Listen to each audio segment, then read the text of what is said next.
سلام،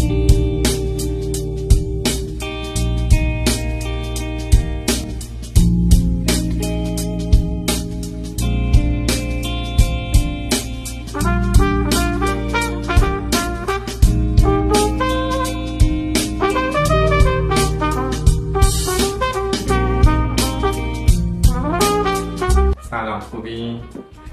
خب تقریبا 1 سال از عملتون میگذره. بینی‌های با پوست ضخیم، بینی‌هایی که بهش میگن بینی گوشتی، بعضی از اینا کاندیدای خوبی برای جراحی محسوب میشن و بعضی هم نه.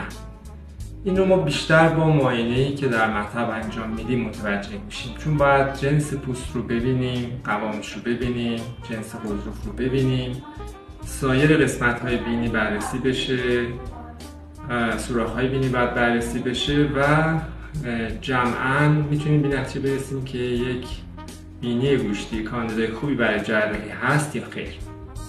یه سوال رایجی که از من پرسیده میشه راجع به تاثیر کورتون در بینی هست. ببینید کسانی که بینی‌های گوشتی دارن، پوست ضخیم دارن، ورمشون خیلی طولانی هست. بعضی وقتا ما میبینیم که سرعت کاهش ورم سرعت خوبیه، مثلا در 2 ماهگی شکل خوبی داره، در 4 ماهگی شکل خوبی داره. گاهی اوقات هم میبینیم که نه، این سرعت کمه و ورم هنوز زیاده.